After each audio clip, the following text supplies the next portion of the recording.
Hey, Senior Living Influencer, we have an event for you. So many of you have heard about our VIP Ignite experience, and it is time for you to request your invite. It's going to be in Nashville, August 28th through the 30th, and you are not going to want to miss this event. Join us for Dream Again.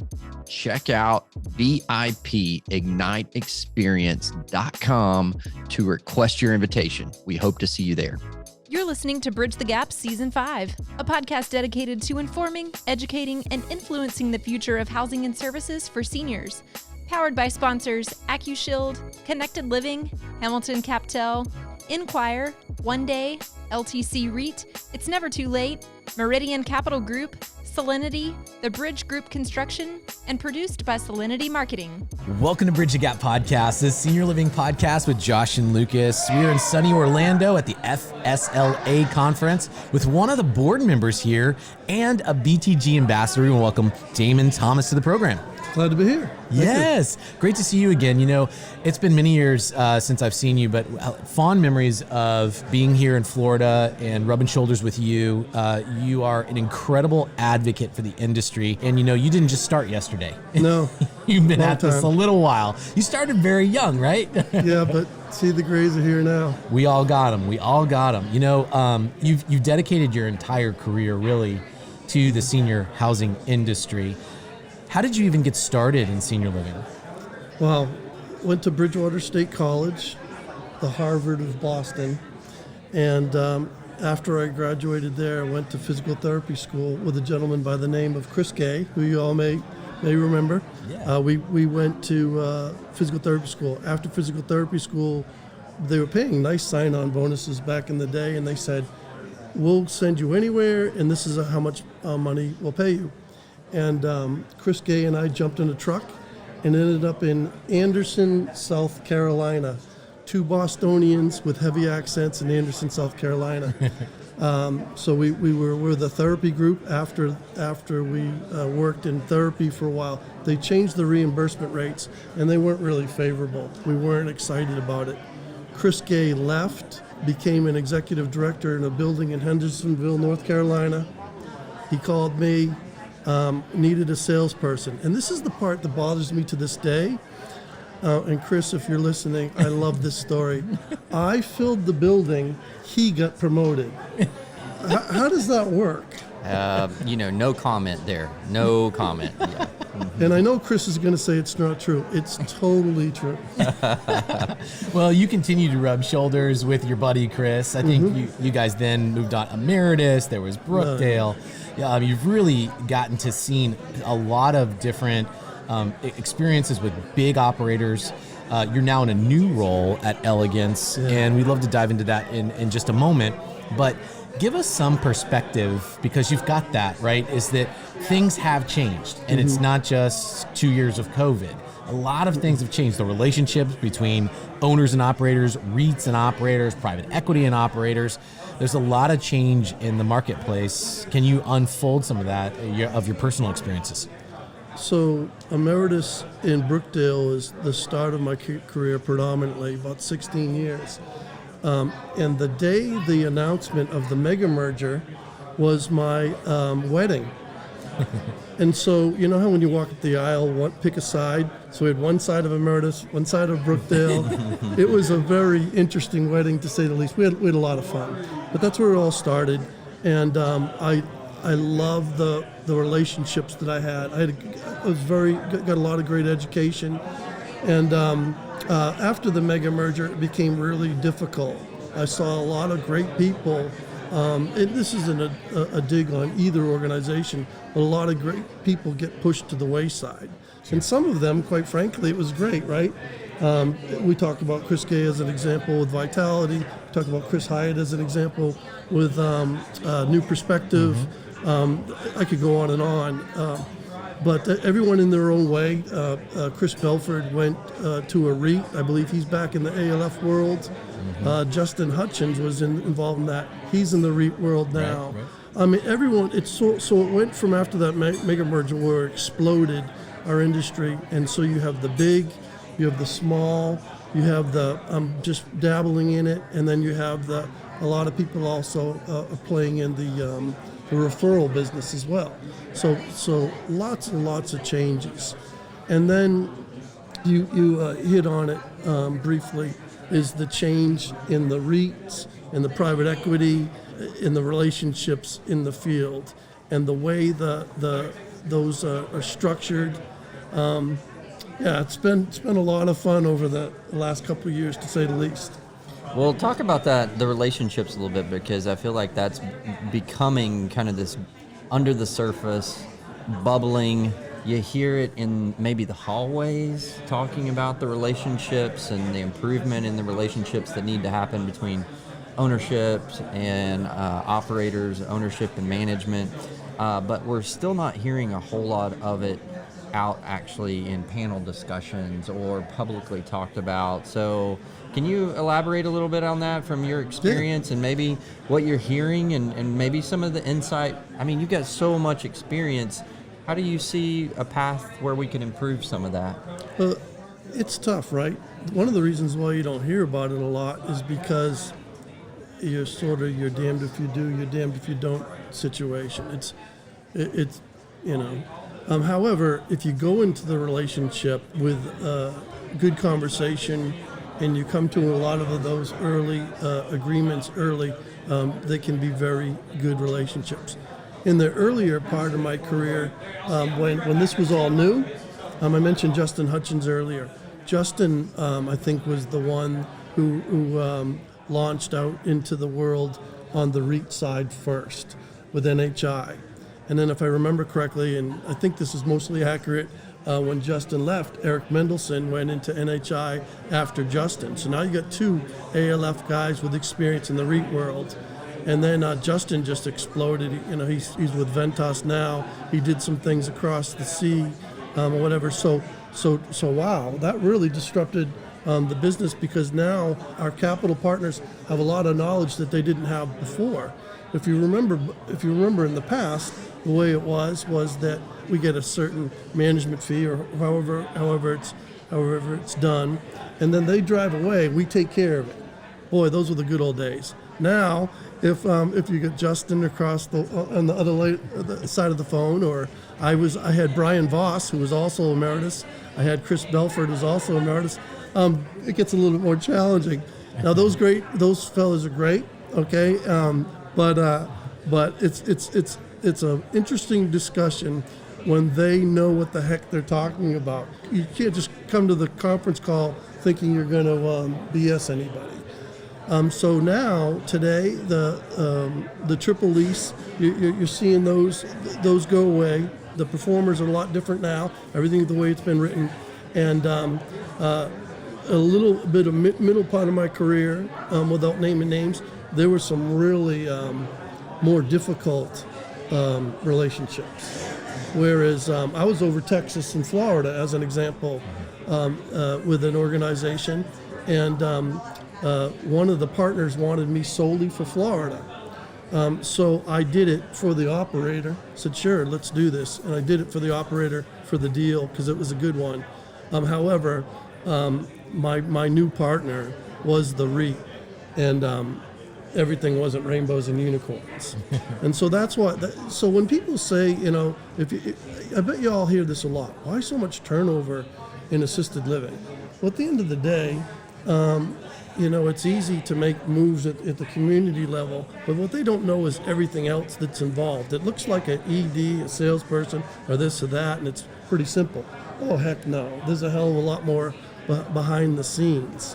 So, as you can see, it's getting more and more complex on those relationships. So I hope that answers you. Yeah, it does. And I think you were very generous, and kind of the one perspective is there are a lot of the equity side, the ownership side, the REIT side, that there's a lot of educated folks that understand the business that are now in that, which does, I actually like that. It's a good amount of accountability. You can't BS your way through things. But on the flip side of that, I think chasing the aging demographic, there's a lot of capital partners, ownership groups, REITs coming and emerging, and they're they have a lot of people on the bench that are not educated in the industry, and I do think that's also causing some turbulence because you're having the same kind of conversations, except the person across the table oftentimes doesn't know what they're talking about, and they're talking with someone like you that is running the show, been running the show for years, and you understand operations and you understand the decisions that we make today can impact team members and people's lives, our resident lives, and their families' lives. It's a trickle and a domino effect. So I think sometimes there's very short-sighted decisions made from the C-suite sometimes, and financial analyst views that oftentimes are not good for our industry because they're not enough balance of taking the operator, the manager's perspective into consideration when they're mainly trying to drive shareholder equity.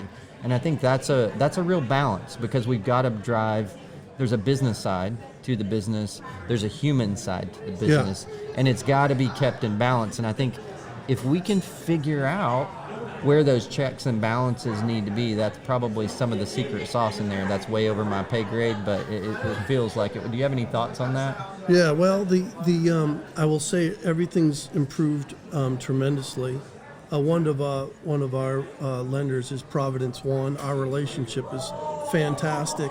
I think it's you establish the ground rules up front. So, for instance, who can call who and when. I mean, we were in a board meeting yesterday, I think it was, where we're laughing about on how a REIT partner will get an ED who's heading from one community to another, an hour or two drive, and they're going to pull over because they're going to pick a rug color. I mean, come on, folks. Or what is our occupancy now? And so there's a lot of things that have to be ironed out first, those expectations. The calls, when are the calls going to happen? How long are they? What does that agenda look like, as opposed to rapid fire? So we've really evolved to where we are today, but before it was that. It was sort of like this same type of thing, actually. We had the lights, you were sitting there, and the REIT would be there, and they just sit, question after question after question, and then you're like, whew. Yeah. You either did it or you didn't. Yeah. But now it's a nice partnership, a lot. And you made a great point. The fact that we've got a lot of players, educated players on the other side now, makes it in some ways a heck of a lot easier, because they've done it. They've been there, done that. So when you ask for forgiveness, like as we all are with our labor and our struggles, they get it.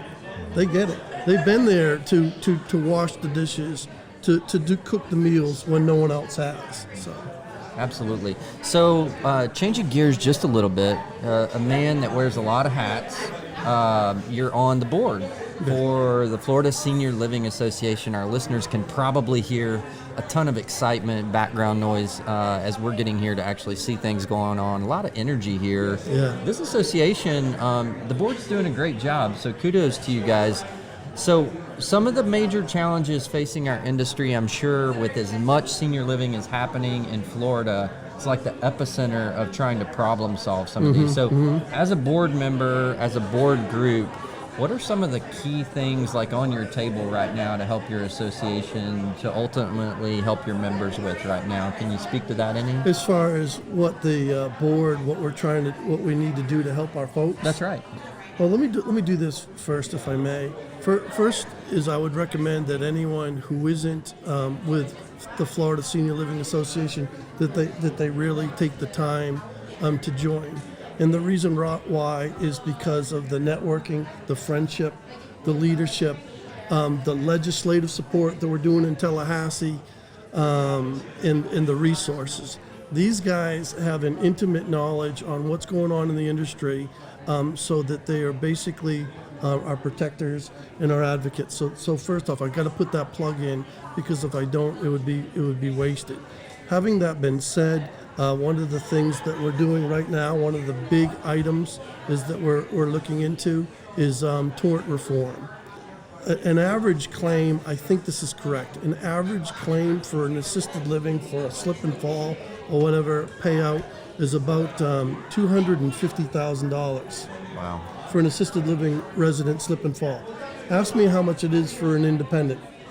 I think it's 157 for an assisted and about 150 for an independent. So you'd think it would be tremendously less or whatever. So on average, it's about $250,000, even if the claim is frivolous. The hospitals, this is what the tort reform is all about. The hospitals and the nursing homes aren't paying that for an average claim. So something's terribly wrong with that.